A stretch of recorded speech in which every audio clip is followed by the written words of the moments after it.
kilalang business icon ng Pilipinas bilang kapartner ho sa pagpapaunlad ng ekonomiya ng bansa. Alamin natin.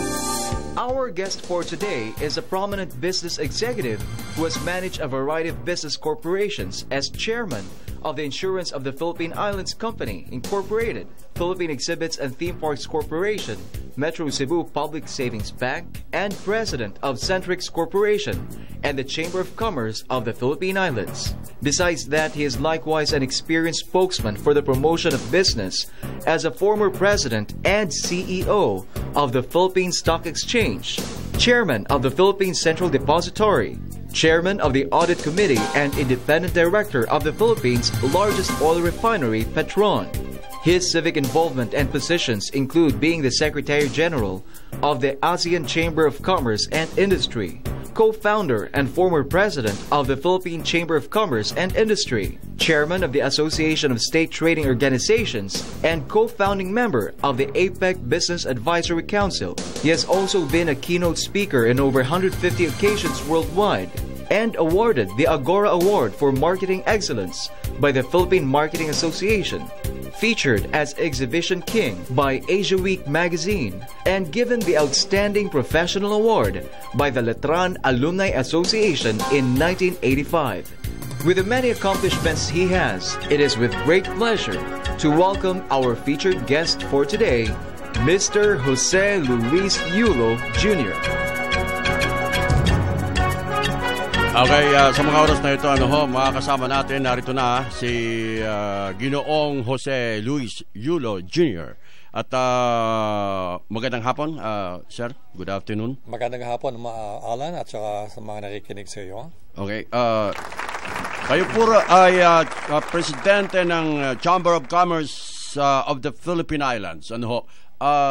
Madalas napapakinggan ng ating mga kababayan, PCCI, di ba? Lalo-lalo na sa panahon ngayon, Makati Stock Exchange. Pero itong Chamber of Commerce of the Philippine Islands, nang makita ko yung pinaka-backgrounder nito, ito pala'y pinaka-ama ng lahat. Kumbaga sa ito ang pinaka-ugat kung bakit mayroon tayong mga katutak na mga samahan ng mga negosyante sa Pilipinas, which is ang panauhin natin ngayon ay presidente. Paano nagsimula at nabuo ang Chamber of Commerce of the Philippine Islands, sir? Yung sinasabi mo na parang ito yung ama ng mga Chamber of Commerce ngayon sa Pilipinas, totoo yan. Ang chamber na to ay napag-iral pa nung panahon ng Kastila. It was created by royal decree by Queen Maria Cristina of Spain in 1886. Panahon ho yan ni Jose Rizal. Yung ginawa ho yan Chamber of Commerce na yan. Ang pangalan po ng araw ay Cámara de Comercio de Manila. Ang Manila kasi noong araw, sa pananaw ng mga buong mundo, ay katumbas ng Pilipinas. Kasi lahat naman ng nangyayari sa Pilipinas ay nangyayari sa Manila. So ang unang-unang pangalan po niyan ay Cámara de Comercio de Manila. Pagkatapos po, at panahon niyon 1886 hanggang 1898, for about 12 years, medyo magulo ang Pilipinas noon. No? Doon nagkumpisa yung mga revolusyon natin. Si Jose Rizal ay na-execute din at napatay. Then by 1898 po, pumasok yung mga Amerikano. Kaya nawala ho Spanish-American War.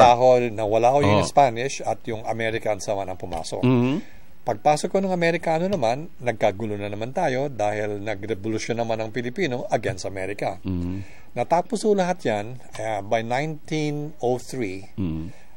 Doon ho nagkaroon naman ng mapayapang ekonomiya ng bayan, and so doon ho nagumpisa yung first meeting of the Cámara de Comercio. Ang nakakatawa ho noon, yung unang minutes of the meeting, na meron pa hong kopya kami niyan, sinulat ho yan sa kamay, at ang language ho, ang lengguwahe ay Espanyol. Handwritten.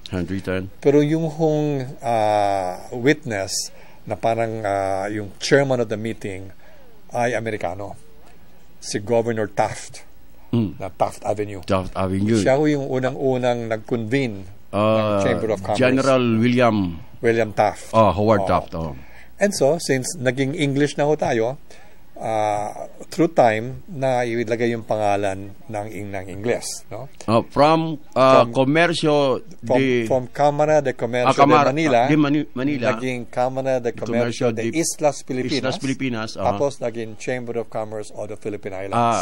Yun na, translation. So, istorya ko yan ng Pilipinas from panahon ng Kastila sa panahon ng Amerikano. Pagkatapos, by 1960s, medyo yung nationalistic spirit ng bayan ay nilang sabihin Philippine Islands. Kasi pag Philippine Islands daw, ang dating parang colonial. And so, tinanggal nila yung Philippine Islands. Ginawa nila nilang Chamber of Commerce of the Philippines. Kaya hindi na Philippine Islands. Wala nang islands. Wala na. So, naging Chamber of Commerce of the Philippines. So, yun ho naging pangalan na alam ng lahat ng tao. Pwede ko pang ituloy pa yung kwento? Sige. So, 1960s na ko yun. Ano? Pagdating ko ng 1970s, yung panahon ho ni Presidente Marcos noon, nagdeklara siya ho ng martial law at iniba niya yung palakad ng gobyerno. In 1977, I was still on the board of the Chamber of Commerce of the Philippines as the youngest treasurer and director. Tinawag ko kami sa Malacanang ni Ginoong Presidente Marcos at tinawag din ho yung isa pang association na pangalan Chamber of the Philippine Industries. No? Yun hong Chamber of the Philippine Industries, bagong kagagawa lang ho noon. Ito yung PCI? Hindi. Iba pa yan? Iba pa yan. Ito yung Philippine Chamber of Industries ay nagawa yan nung ang Pilipinas ay nag-industrialize na. Nung meron tayong mga pabrika na tinatayo na pagkatapos ng Second World War. Mga 1950s na to. Nag-umpisa yan ng 50s hanggang 60s and so forth. So, bali nagkaroon ho dalawang Chamber of Commerce. Yung isa yung lumang Chamber of Commerce at saka yung bagong Chamber of Industries. Okay. Anong pangalan ng luma? Chamber of Commerce of the Philippines. Okay. CCP. Na dating Chamber of Commerce of the Philippine Islands. Okay. Pero tinanggal yung islands kasi ayaw nila maging colonial daw ang dating. Itong CCP, ito yung yung dati. Ito yung 1886 pa. 1886 pa. Ito yung talagang luma pa. Okay.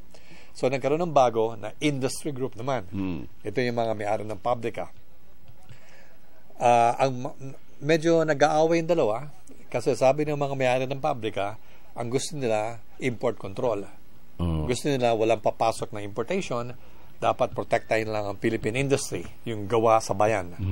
Okay? Sabi naman ng Chamber of Commerce, gusto namin free trade. Mag-compete kayo sa mga produktong ng ibang bayan. Hindi naman pwedeng pagbawalan mo yung import, pero yung ginagawa nyo naman local, pangit.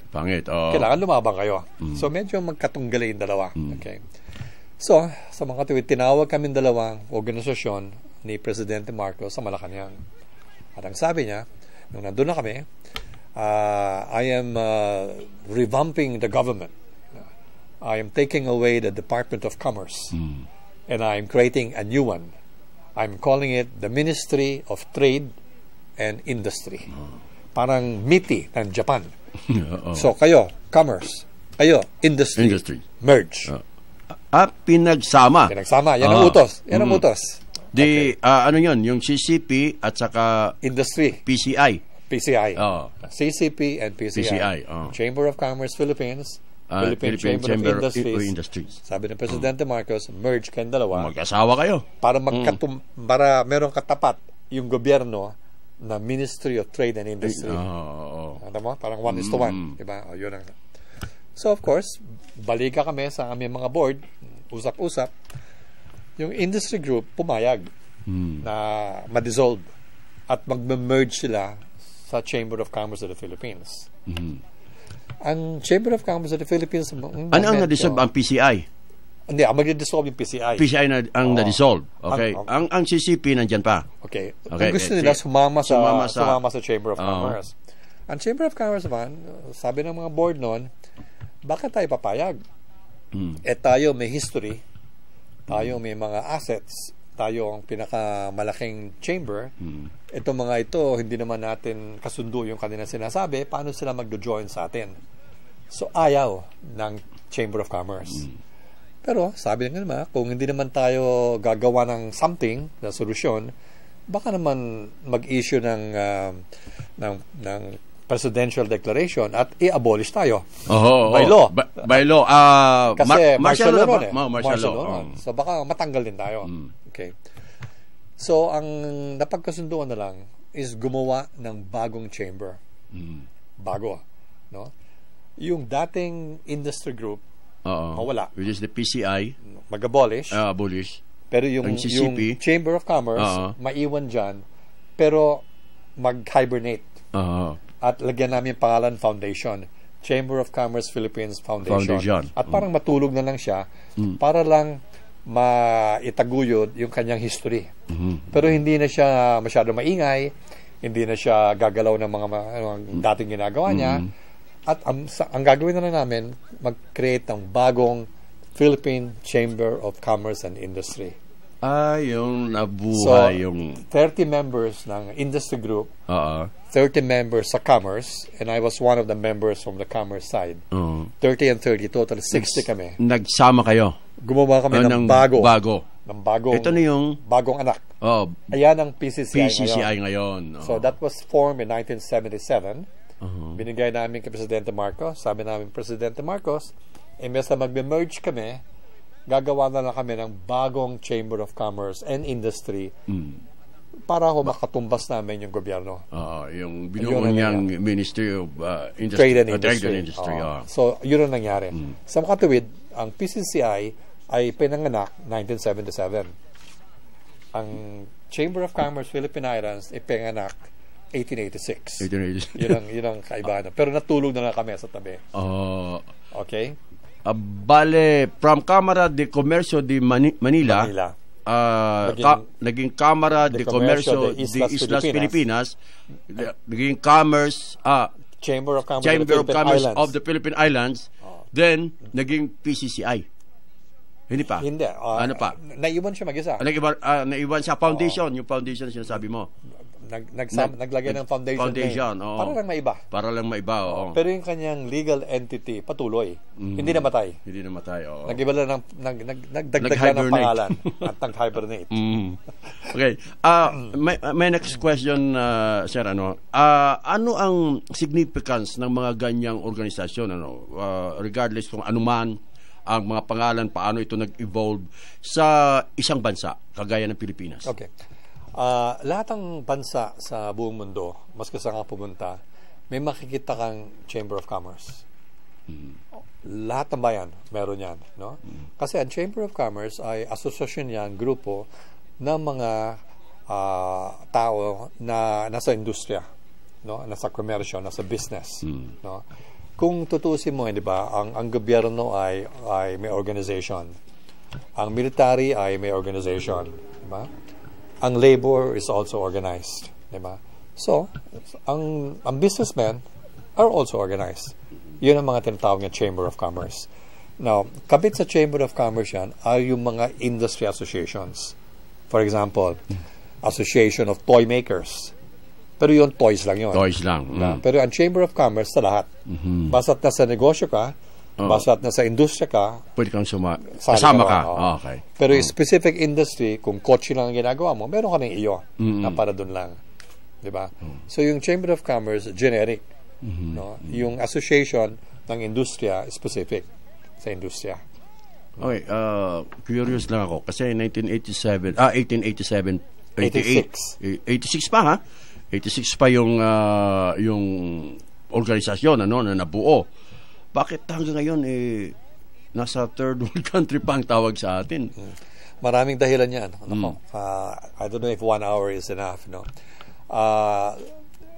It's all an issue of wealth creation. No? Ano yung wealth creation? Production, di ba? Paggawa ng produkto at ng serbisyo. Di ba? Yun lang naman yan, di ba? Kaya yung 1950s hanggang 60s, nauna ang Pilipinas sa pagtayo ng mga pabrika. Naunahan natin lahat ng ating neighbors sa ASEAN. No? Naunahan natin, yes. Naunahan natin yan. Kaya ang ekonomiya natin ng 1960s sa Pilipinas, Number 2 tayo sa Japan. Ang number 1 pa rin, mas kaya natalo sila sa gera ng World War II, was Japan. Japan pa rin, oh. Pangalawa, ang Pilipinas. Kasi nauna tayo sa pagtayo ng mga pabrika. Diba? Yan ang nangyari. Maraming dahilan kung bakit hindi natin napatuloy ito. No? Ang laki ng contribution ng samahan ninyo, yung Kamara de Comercio de Manila. Yeah. Ano kaya nag-number 2 tayo during that time, Ang contribution 1960? namin doon, of course, is trade promotion, investment promotion, pati sa paggagawa ng mga batas, no? na para maprotektahan yung mga industriya din, di ba? Ang medyo naging problema natin is yung mga proteksyon na binigay natin sa mga industriya ay nakalimutan natin na unti-unting tanggalin. For example, kung gumagawa ka ng sapatos, kasi nung araw ang tibay, or Greg shoes, di ba? Tapos binigyan mo ng proteksyon sa importation. Sabi mo, okay, mag-import duty ka ng 100%. Di ba? So kung bibili ka ng sapatos gawa ng ibang bansa, babayad ka pa ng 100%. Hindi siya makakalaban.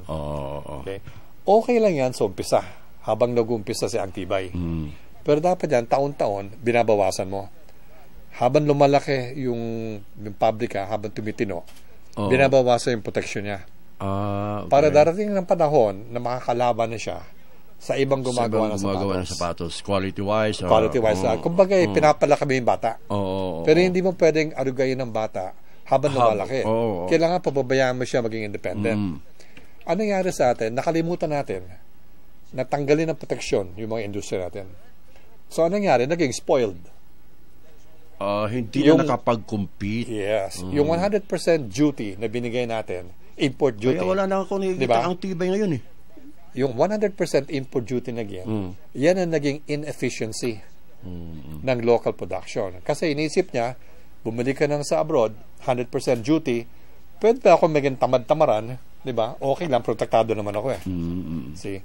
So, it was a mismanagement of the import tariff na hindi mo sila na-win away. Sino ang dapat sisihin dito? Ang gobyerno? Government policy makers? Lahat na. Lahat na? Pati yung mga nasa industriya din, they wanted the protection. Okay. Ayaw nilang magsipag para magkompetensya. Diba? Wala pa sa utak natin yun eh. Diba? So, anong nangyari? Natalo sila sa bakbakan. Habang tumatagal, din sabi natin, bakit ang ating Antiba ang mahal-mahal? Ang mahal-mahal. Makakabili ako sa ibang bayan, kalahati ng presyo. Mura na. Mura pa. Tapos diba? Maganda pang quality. There's something wrong here, di ba? So, sabi na, kasi may 100% import duty ka. Tanggalin mo yan para, makakapasok ka. Di ba? Parang iba ang pananaw nila siguro noon na binibigyan nila ng protection yung mga local industries para hindi makapasok naman yung mga binibaby mo yung baby. Yung bago. Pero ang problema, tumanda na yung baby, binibaby mo pa rin. kaya baby talaga. Hindi na siya umunlad. Parang parang hindi siya naging isang binata na makisig. Yes. Kasi binaby mo eh. Binaby mo. Ayan ang nangyari. Tapos, nung na-discover natin yan, na mali pala yan, ang ginawa natin, bigla naman nilang tinanggal. Yung protection yan, bigla. Imbes na dahan-dahan mo tatanggalin, binigla. Kaya nung biniglang tinanggal, nagsaraan lahat yung pabrika. Kasi hindi talaga makaka-compete. Hindi sila dapat yan every year, pinapatibay mo Pinapatibay mo, di ba? Unti-unti. Habang darating na panahon, na pwede mo nang tanggalin yung proteksyon. Pag tinanggal mong biglaan yan, babagsak talaga si baby. Siyempre. Diba? Hindi makakalaban. Okay, may mga questions tayo, Sir. Magandang hapon po, DCAR.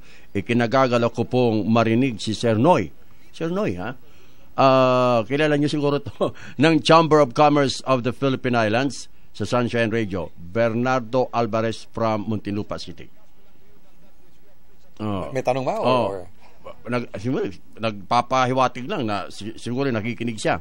Okay, sir, tatanong ko lang po, posible po bang mahigitan ng PSEI ang naabot na 7,000 level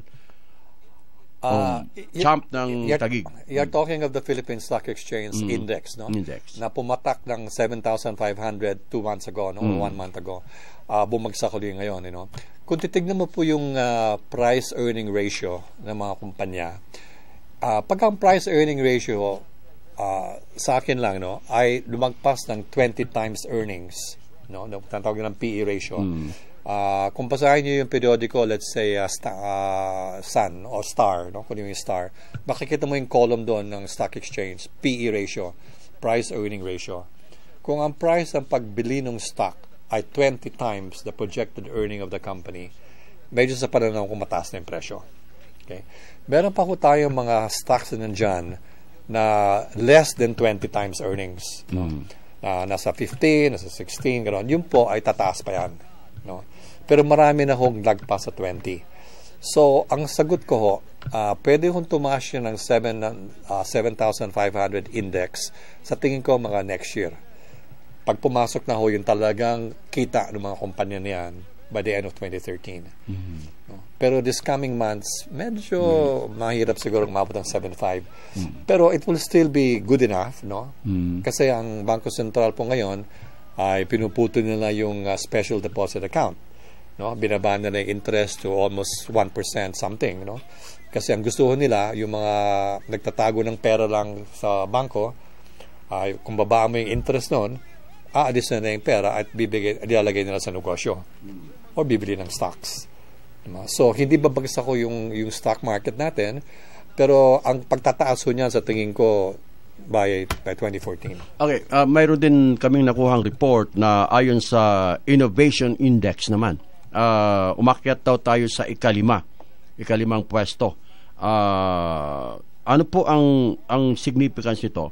Yung sinasabi nilang world most innovative economy this year, sinasabi na ang isa sa mga magandang nangyari ay from 95 naging 90 na tayo.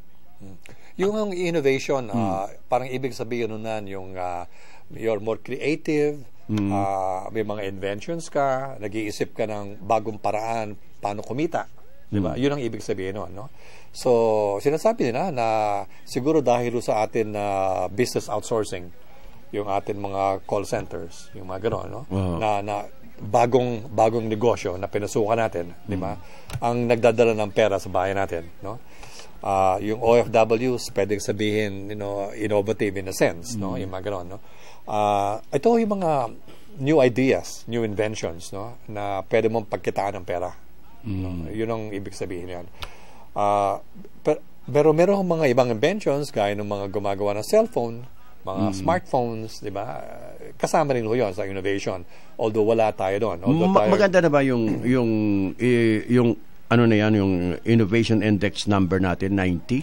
Ang innovation index, so ibig sabihin is, sa ekonomiya ng bayan, maraming mga na-invento na bago. Pero hindi na sinasabi whether or not yung mga na-invento mong yon ay gumagawa na ng pera. Pwede ka mag-innovate, pero marami bang bumibili? Yan. Diba? So magkaiba ho yun. Convert mo ba into... Convert into money. Money, Diba? Kasi marami yung invention dyan, pero kung hindi naman binibili ng buong mundo, wala rin mangyayari. Diba? May mga invention nung ngayon, for example, ang Nokia, may mga bago silang na-invento, pero natatalo sila ng invention ng Samsung, ng Galaxy S4. Diba? So, hindi ho ibig sabihin na kung magaling ang innovation, tataas ang pera ng bayan. No? It doesn't follow. Pero, kung wala ka rin innovation, saan mo rin naman kukunin yung pagkakitaan mo? Yung pagkakitaan mo. So, magkadugtong ho, pero hindi necessarily na ipso facto mangyayari. Okay, pagkatapos ng ating station break, mayroon po kami paparinig ho sa inyo, Sir, isa sa mga maaaring bigyan ninyo ng reaksyon, kung ano man ito, mapapakinggan natin later on. Samantala, narito muna ang ating himpilan. Ka-partner Action 10 to 6. Sa Pilipinas, iisa lang ang bagong bukambibig, ang media network na nakakarating sa bawat sulok ng daigdig. SMNI, Sunshine Media Network International, where everything is possible. Mahal, may bago na naman daw benepisyo ang PhilHealth para sa OFW na katulad ko simula April 1. We, hindi nga. Ito ang Primary Care Package o PCB1. Paano naman ang aming kooperatiba? Kabilang rin ba? Kung kayo ay kabilang sa organized group, kasali din kayo. Si Aling Guring na member ng sponsored program, kasali ba? Sinabi mo pa. Ano-ano naman ang mga serbisyo nakapaloob sa PCB1? Sus, napakarami. Urinalysis, konsultasyon, lipid profile at marami pang iba. At lahat yan, sagot ng PhilHealth dahil miyembro tayo. Naku, ba't di mo naman sinabi agad? Tayo na at dadaanan ko pa si Kumari para makasama. Para sa kumpletong detalye, tumawag sa 441-7442. Huwag malulungkot, huwag mangangamba. Sa mga pagsubok, mayroon kang kasama. PCSO, puso ng bayan. Lagi nating malalapitan.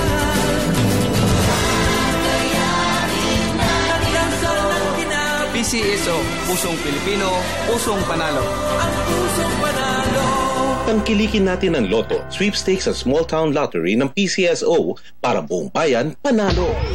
DZAR 1026 Sunshine Radio, kapartner mo sa balita at serbisyo. Oras natin dito sa himpilan ng DZAR Sunshine Radio. 39 na minuto na makalipas ang ikalima ng hapon. Ang time check na ito ay hatid sa inyo ng PhilHealth at PCSO. Nagbabalik sila Alan Obrero at Vic Enriga sa Ka-Partner Action 1026. The economy of the Philippines is the 40th largest in the world, according to 2012 International Monetary Fund statistics, and it is also one of the emerging markets in the world. The Philippines is considered as a newly industrialized country. It has been transitioning from one based on agriculture to one based more on services and manufacturing. According to the CIA Factbook, the estimated 2012 GDP was 424.355 billion. Goldman Sachs estimates that by the year 2050, the Philippines will be the 14th largest economy in the world. Goldman Sachs also included the Philippines in its list of the next 11 economies. According to HSBC, the Philippine economy will become the 16th largest economy in the world, 5th largest economy in Asia, and the largest economy in the Southeast Asia region by 2050. Napakaganda ng foresight na yan, ano? Pero mukhang wala na tayo ron. 2050 by that time mga anak na natin. I think Alan, ikaw buhay ka pa. I pray and hope. Okay, sabi sa unang pahayag, ano, sa according to 2012 IMF statistics, nasa 40th largest economy ang Pilipinas.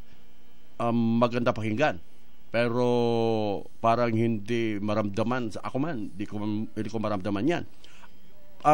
Paano natin maipapaliwanag sa taong bayan? Sinasabi, IMF statistics for 2012, nasa ika-4 na pong largest economy ang bansa.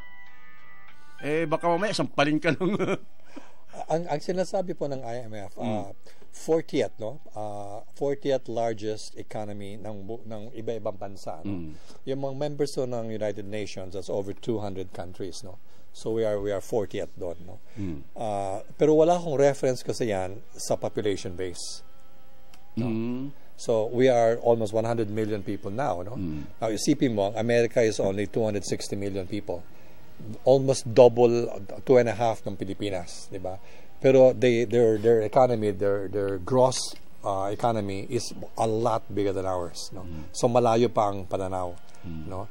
Malaki yung total figure ng bayan, pero malaki rin yung populasyon. So pag dinivide mo yan, yung economy ng total, tawag na GDP? GDP ang sinasabi niya. Dalawa ko yan, either gross domestic product or gross national product. Pag gross domestic product, ibig sabihin mo yan, lahat ng products and services na ginagawa ng buong bansa. Okay? Kasama na yung ating panahon ngayon. Pumapasok yun. Pag sinabi nyo yung GNP, Gross National Product, kasama ko dyan ang export-import sa ibang bayan. Yung pumapasok ng OFW, yung mga gano'n, GNP na po yan. Okay.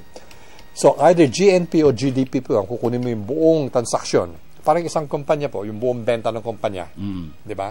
I-divide mo yan sa population ng Pilipinas na 100 million. Na makikita mo yung per capita ng pera ng Pinoy, maliit na lang. Siguro mga 3,000 o 4,000 na lang yan. Per annum. Ang ibig sabihin po niyan, yung buong kayamanan na nagawa natin ng isang taon, i-divide mo equally sa population natin. Ibig sabihin, ang bawat Pilipino ay kumikita ng $4,000 a year. 4,000 times 4, magkano ilang? 42, 43, gano'n. So, $4,000 times 43, magkano ho yan? 160,000 pesos a year. Yun ang a year, ha? A year. Income ng bawat Pinoy. Hindi ho sinasabi niyan kung yung perang yan ay equally distributed or mas nakakalamang yung iba. Yung distribution ho, hindi pinag-uusapan doon. No? Basta divide lang yan equally. Na kunyari pero equal. There's no equitable distribution ng yung yaman. Because yung kita ng buong bayan naman ay hindi naman equal sa lahat. Kaiba-iba. Yung mga successful, katulad ngayon, mayaman ako sa'yo, di ba? Pwede gano'n. Di ba? Or wala kang trabaho. Hindi wala kang kita. Di ba? May negosyo ka, marami kang kita. Hindi siya distributed equally. So medyo, kung hindi mo naintindihan yung sinasabi ng IMF, medyo madidiskaril ka. Alam nyo, ngayon ko lang naintindihan yan sa paliwanag ho ninyo. Siguro yung mga nakikinig sa atin, maaaring naintindihan nila kung bakit sinasabi number 40 tayo, pagkatapos ganito tayo. Pero 100 million kasi. 100 million. Ang Amerika siguro number 5, pero 260 million lang sila. It so happen na si Mr. Jose Luis Yulo po ay Consulate General ng Republic of Slovenia. Ang Slovenia, nakita ko, 2 million lang. 2 million na. Ang Slovenia, maliit ko yan. So, yung total income ng bayan nila, siguro nasa 200 na. Huling kulelat na. Pero ang per capita ng bawat Slovenian ay over $20,000. Ang laki. Ang kita ng bawat Slovenian, $20,000. Kung dinivide mo yung pera ng buong bayan nila. Dahil 2 million lang sila.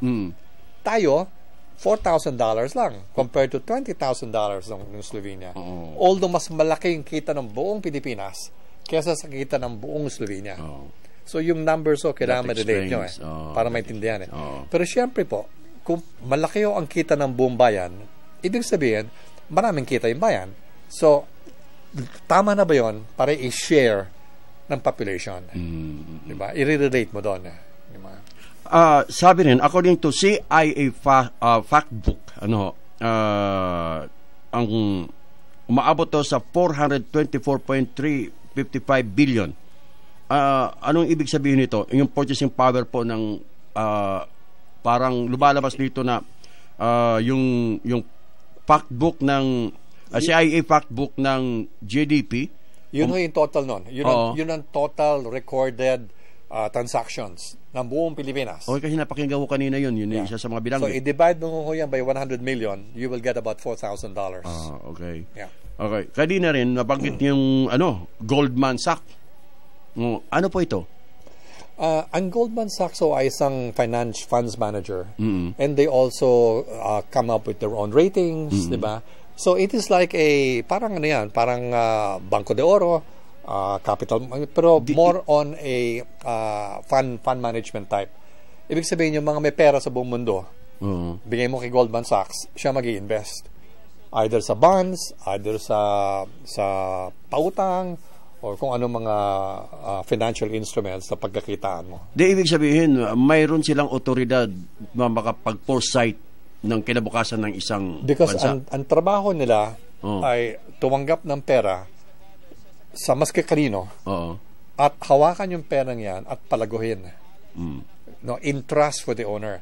So, kunyari, meron kang retirement fund na 1 million. Hindi mo lang kung anong gagawin mo. Bigay mo kay Goldman Sachs, kukunin niya yan, at base sa iyong risk aversion, yung 1 million mo, isasama-sama nila yan sa pera ng ibang tao at pwede nilang i-invest sa stocks, pwedeng ipahiram sa mga gobyerno, pwedeng ipahiram sa mga kumpanya, pwede nilang gamitin yung perang yan para kumita. Narinig ko kanina, sinasabi na by 2050, magiging panglabing 4 na largest economy ang Pilipinas according to Goldman Sachs. Goldman Sachs. Ano yun? Goldman Sachs. Ano po ang naging batayan nito? Mayroon bang bearing ito sa ano pa rin, yung kung ano yung ating GDP ngayon, pinaproject na lang yan, if it grows 6% per annum, 7% per annum, ang growth rate, then aabot na sa figure na yun.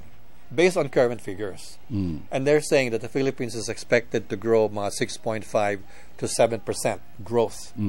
No? Yun. Doon na kinukuha yun. Hindi lang yan. Pati yung meron pang isang nagsabi na panglimang largest economy tayo sa Asia. In Asia. Oo. Pagdating ng 2050 nga lang. Yeah. Ang nagsabi naman ito yung HSBC. Yeah. Ibig sabihin, yung Goldman Sachs at saka HSBC ay tama yung kanilang mga foresight. Yeah. You know, ang foresight, based on the figures today, projecting 7% or 6.5% growth forward. Remember yung sa Asia, panglima tayo, kukunti lang naman ang Asia na bayan eh. Siyempre, nauna sa atin dyan ang China, nauna sa atin ang Japan, nauna sa atin ang Korea, diba? Ngayon, nauna rin sa atin ngayon ang Thailand and Malaysia, no? At Indonesia pa, no? So medyo hindi naman tayo nandun sa harapan. Nung araw, nung 1960s, tayo ay nauuna sa Thailand, sa Malaysia, sa Indonesia. Ngayon, naunahan na tayo ng tatlong bayan na yan. Okay. Yun ang masaklap, yun ang masakit. Mayroon na tayong mga questions dito. Iba ay siguro maaring mga pagbati from Gino ng Intramuros, Manila. Sir, posible po bang bumagsak ang BPO sa bansa dahil sa nagmamahal na services dito? Ano po naman ang magiging epekto nito sa ekonomiya ng Pilipinas? Ang business process outsourcing o BPO, sa tingin ko, malaki ang competition, malakas ang competing ability ng Pilipinas, no? Sa mga call centers, for example, ang kalaban natin dyan ay India. Pero marami na lumilipat from India sa Pilipinas kasi mas magaling daw tayo magsalita ng Ingles at hindi daw tayo ang tawag ito, pilosopo kung sumagot sa mga kliyente, no? Pero ngayon, nararamdaman na rin ng mga call centers na kumukonte ang Pilipino na marunong mag-Ingles. Okay? So, bababaho yung call center na yan kung hindi tayo pumasok sa massive training ng ating mga bata na magsalita ng mahusay na Ingles. Importante yan. Ngayon, marami pa ibang BPO. Meron BPO accounting, meron BPO sa design work, meron BPO sa medical transcription. Marami yung BPO yan. So, kailangan tignan natin yung mga yon at i-train natin yung mga kababayan natin na maging magaling para makapagserbisyo niyan. Pag ginawa natin yan, tataas pa yung BPO na yan. Pero, pag hindi tayo nag-educate ng tao natin na magsalita ng magaling na English, maging medical transcriptor, maging designer, mga ganon, ay babagsak ko, syempre. Okay, Gino, maraming salamat. Si Roy naman ng Malate, Maynila. Sa termino po ni Presidente Noy Aquino, ang Pilipinas po ang fastest growing economy among Asian countries for the first quarter of 2013. According to National Statistics Coordination Board. Pwede po bang maapektuhan ito ng next leadership sa 2016? Ang sagot yan ay oo. Dito nakikita ang malaking epekto ng isang presidente na tuwid. Pag ang presidente mo ay walang korupsyon, medyo lahat ng tao sa baba ay nagagalak. Mga negosyante, mga foreigners ay natutuwa kasi ang tingin nila they can trust the country. Kaya nagpapasukan yung mga yan.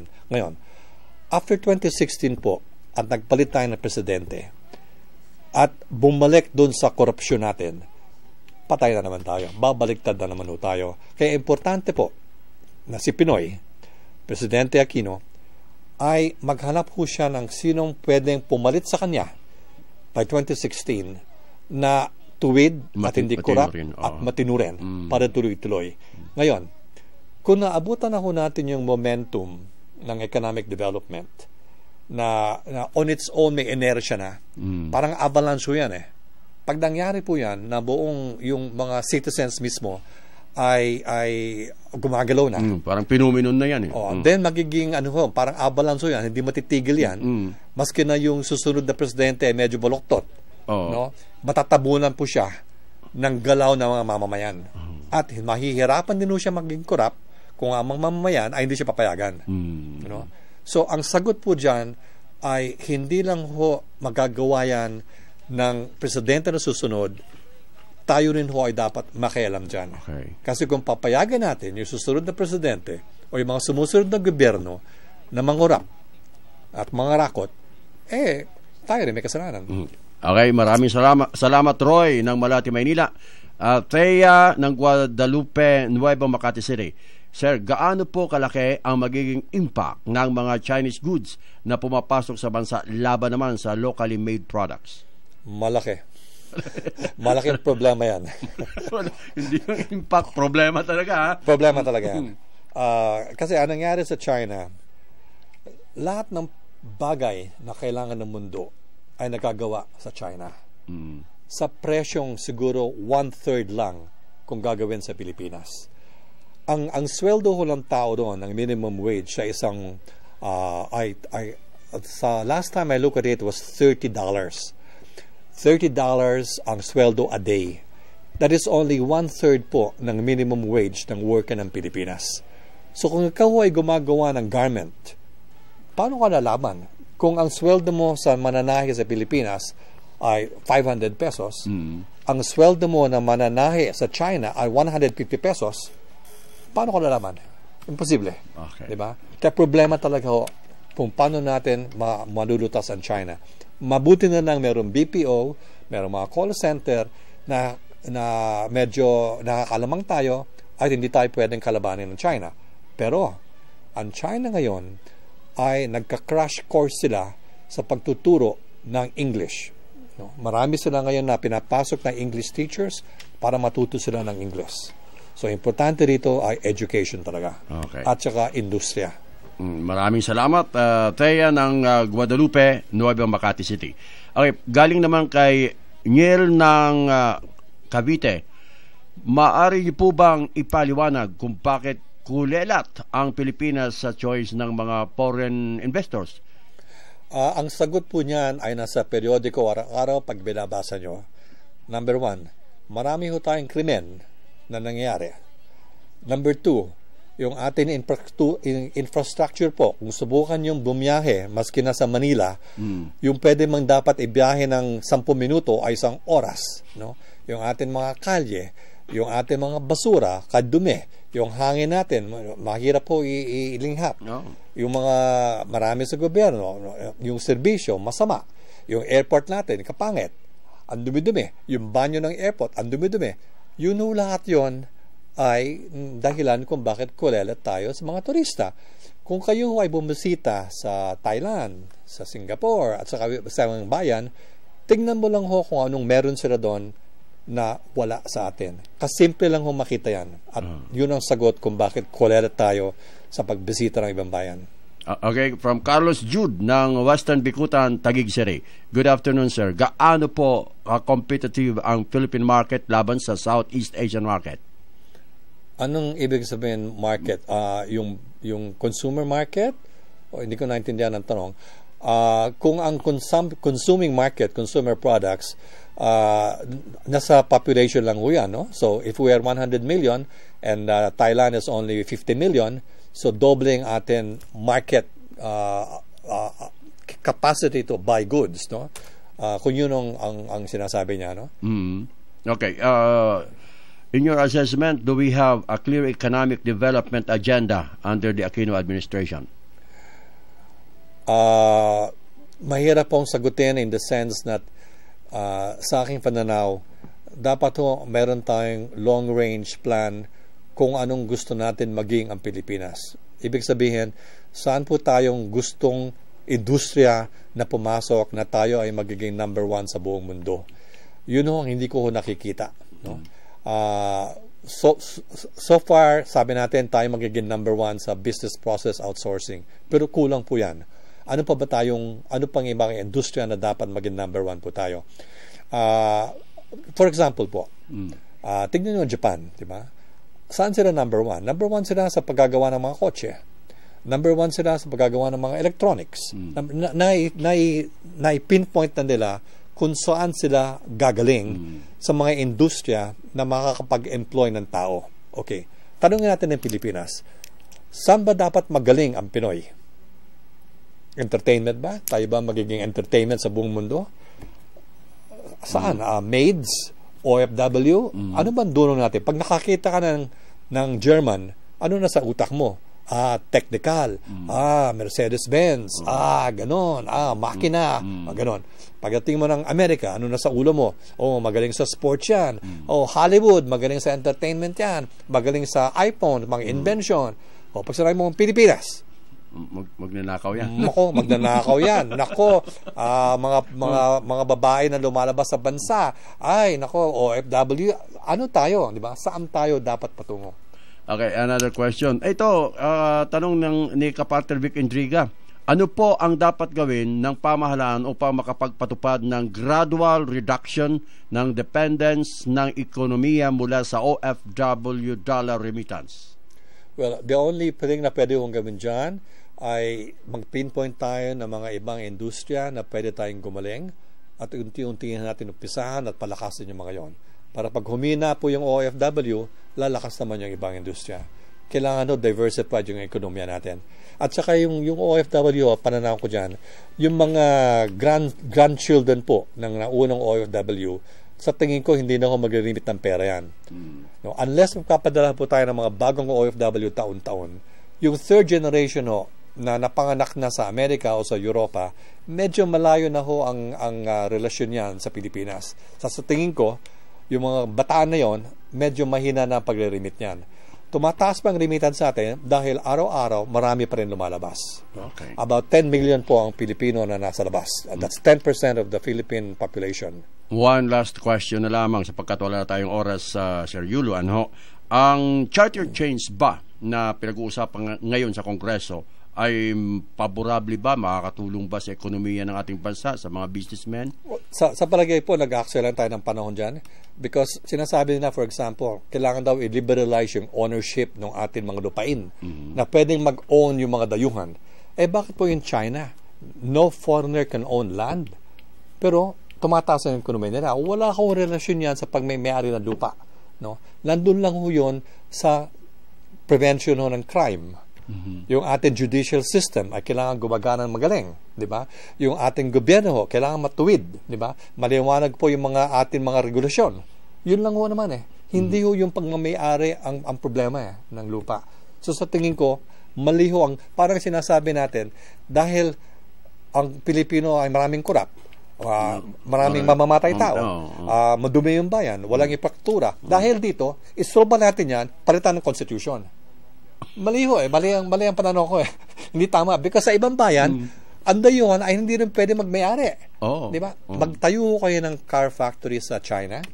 Ang General Motors nagtayo, ang Volkswagen nagtayo. They can only own 49% of the company. 51% kailangan Chinese owned. Pero umunlad. So hindi yung issue yun.